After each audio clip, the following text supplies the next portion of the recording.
Bismillahirrahmanirrahim. Assalamualaikum warahmatullahi wabarakatuh. Perkenalkan, nama saya Kinanti Rahmadina Putri. Saya dari kelas PIAUD 2A, Prodi Pendidikan Islam Anak Usia Dini, Fakultas Tarbiyah dan Ilmu Keguruan, Institut Agama Islam Negeri Pontianak. Di video kali ini, saya buat untuk memenuhi tugas akhir mata kuliah konsep dasar pendidikan anak usia dini, yaitu dosen pengampunya Bapak Bayu Suratman MPD.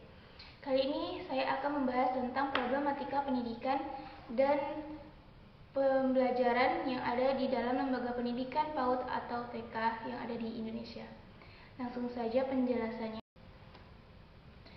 Nah, di sini saya akan menjelaskan pertama pengertian dari lembaga tersebut. Lembaga yang memiliki peran signifikan dalam mendidik anak usia dini, salah satunya adalah lembaga pendidikan PAUD atau TK. Kedua lembaga ini merupakan lembaga pendidikan dasar yang diperuntukkan untuk anak yang berumur antara 0 sampai 6 tahun. Kedua jenjang pendidikan ini memiliki peran yang sangat penting dalam mengembangkan kemampuan atau potensi yang dimiliki oleh anak usia dini tersebut.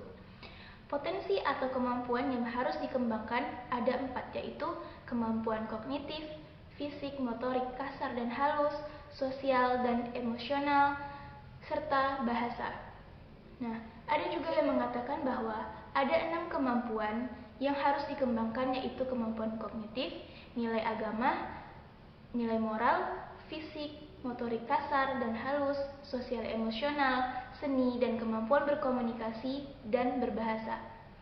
Nah, apabila potensi-potensi tersebut dapat dikembangkan, maka tujuan pendidikan di lembaga pendidikan anak usia dini atau TK akan tercapai. Namun, sampai saat ini, terdapat banyak lembaga pendidikan yang belum mampu mencapai tujuan pendidikan tersebut karena berbagai masalah atau problematika yang terjadi.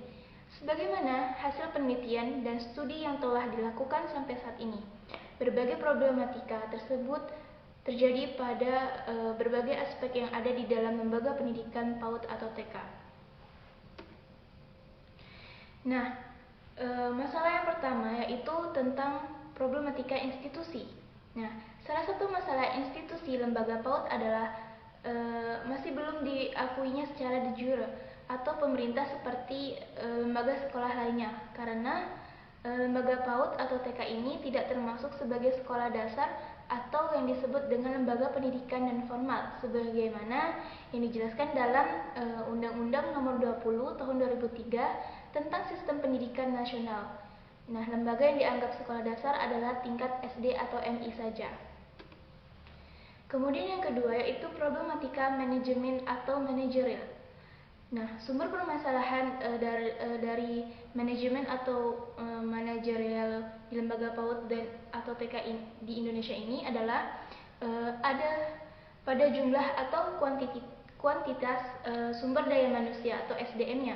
Nah, pengelola struktural lembaga PAUD atau TK, jumlah SDM-nya sangat minim, sehingga banyak guru yang merangkap banyak jabatan seperti selain guru di kelas, tetapi dia juga sebagai kepala sekolah, wakakurikulum, pegawai administrasi, dan sebagainya.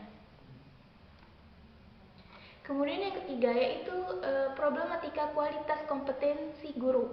Nah, sampai saat ini banyak sekali guru PAUD atau TK di Indonesia masih belum S1 atau hanya lulusan SMA atau sederajat, sehingga masalah ini juga akan mempengaruhi berbagai kompetensi guru, terutama kompetensi pedagogik dan profesional guru PAUD atau TK yang ada di Indonesia. Nah, di jenjang perguruan tinggi atau S1 ini, prodi PAUD, PIAUD atau TK, calon guru atau mahasiswa akan dididik atau diajari tentang bagaimana guru dapat menguasai semua kompetensi pendidik, terutama kompetensi pedagogik dan profesional baik secara teoritis maupun praktis. Nah, ketika mahasiswa tersebut lulus dari prodi PAUD atau PIAUD atau bisa dibilang TK, nah, maka mereka akan menjadi guru yang menguasai kompetensi pedagogik, sosial, kepribadian, dan profesional tersebut. Kemudian yang keempat, adanya problematika tentang kurikulum. Di antara masalah kurikulum yang terjadi adalah mayoritas lembaga PAUD atau TK yang ada di Indonesia masih belum mampu menerapkan kurikulum 2013. pada kegiatan pembelajarannya. Nah, di sini para guru masih ada yang kebingungan untuk menerapkannya. Ada yang kurang kreatif dan ada yang kurang termotivasi untuk menggunakan kurikulum 2013 dengan efektif di sekolah. Sehingga ini bisa dibilang termasuk dalam masalah di lembaga pendidikan anak usia dini. Kemudian yang kelima, problematika pembelajaran. Pelaksanaan pembelajaran di lembaga PAUD atau TK masih banyak yang cenderung berorientasi pada teacher oriented dan monoton, sehingga anak didiknya cepat bosan atau kurang semangat mengikuti pembelajaran karena gurunya di sini kurang kreatif dalam mengelola pembelajaran dan menghidupkan suasana pembelajaran yang menarik, menyenangkan dan kontekstual. Kemudian selain itu, banyak juga kegiatan pembelajaran yang hanya terfokus pada pengembangan kognitif saja dan kurang menyentuh pada aspek nilai agama dan moral, fisik, motorik kasar dan halus, sosial emosional, seni, dan kemampuan berkomunikasi serta berbahasa. Kemudian yang keenam, yaitu problematika pemanfaatan dan penerapan media pembelajaran. Nah, di sini media pembelajaran memiliki peran yang sangat penting untuk meningkatkan motivasi dan hasil belajar siswanya.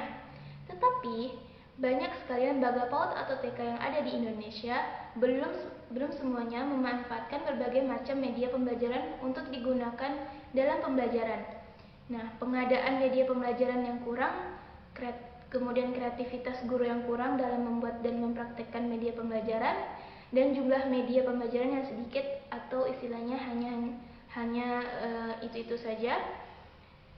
Salah satunya adalah masalah dalam pemanfaatan dan penerapan media pembelajaran.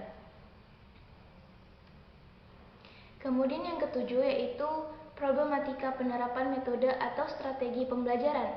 Di dalam teori pembelajaran terdapat berbagai banyak macam metode atau strategi pembelajaran yang dapat digunakan dalam pembelajaran di lembaga PAUD atau TK. Tapi kenyataannya banyak guru yang masih menggunakan metode atau strategi yang sama setiap melaksanakan kegiatan pembelajaran berlangsung. Di sini banyak hasil penelitian yang menunjukkan bahwa apabila guru menggunakan metode atau strategi pembelajaran yang tidak variatif dan kolaboratif dalam pembelajaran, nah maka motivasi dan hasil belajar siswa tersebut akan mengalami penurunan karena siswa akan merasa bosan dengan pola strategi yang sama dan selalu digunakan oleh guru tersebut.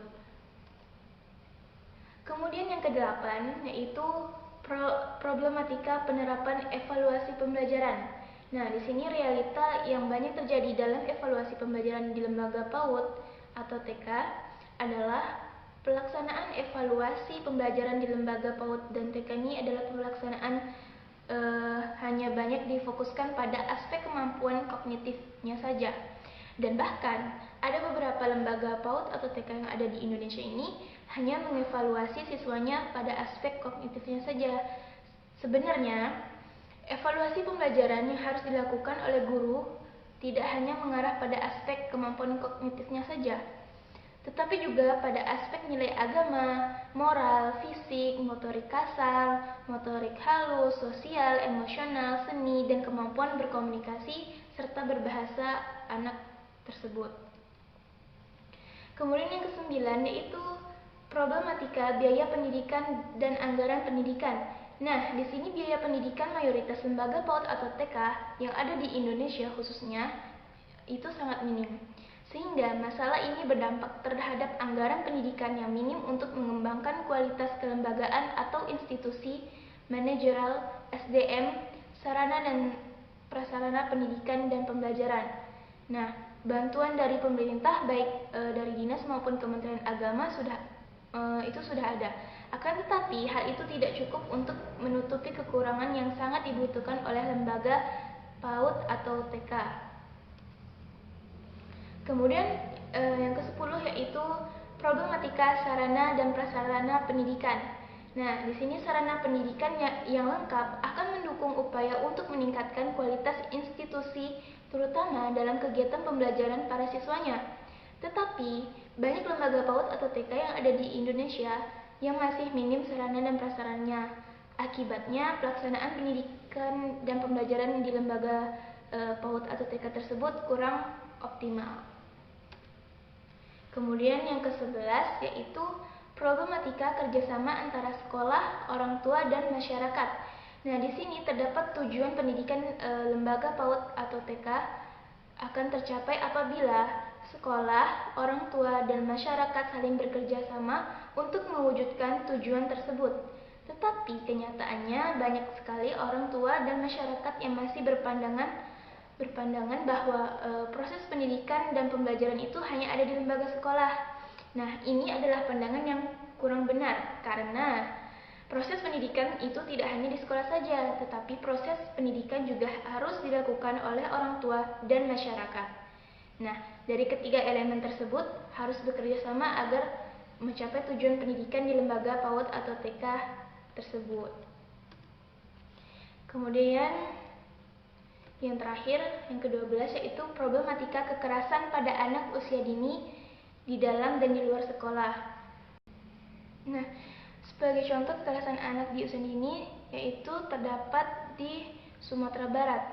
Nah, terjadi peningkatan yang signifikan pada tahun 2018 terdapat 39 kasus dan tahun 2019 tepatnya di bulan Juni terdapat sebanyak 43 kasus.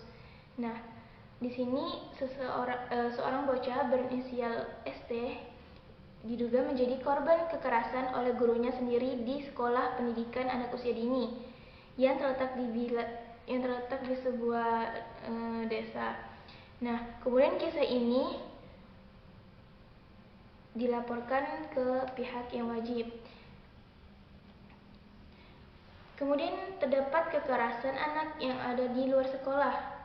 Terjadi seperti di lingkungan keluarga dan masyarakat seperti kekerasan fisik, kekerasan psikis, kemudian pelecehan seksual, penculikan, dan pembunuhan serta lainnya.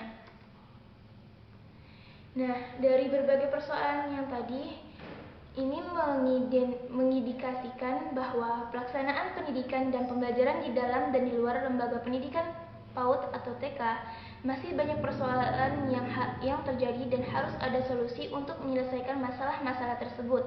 Nah, solusi utama yang harus dilakukan adalah peran dan kerjasama dari berbagai elemen seperti pemerintah, sekolah, orang tua, dan masyarakat. Hal ini untuk mengembangkan lembaga pendidikan PAUD dan TK. Kemudian harus ditingkatkan dengan mewujudkan tujuan pendidikan dan pembelajaran. Nah, jika berbagai elemen tersebut bersatu dan memiliki visi dan misi yang sama, maka pelaksanaan pendidikan dan pembelajaran di lembaga pendidikan PAUD atau TK di Indonesia terlaksana secara efektif dan efisien. Mungkin hanya itu yang dapat saya sampaikan, kurang dan lebihnya saya mohon maaf. Akhir kata, billahi taufiq wal hidayah. Wassalamualaikum warahmatullahi wabarakatuh.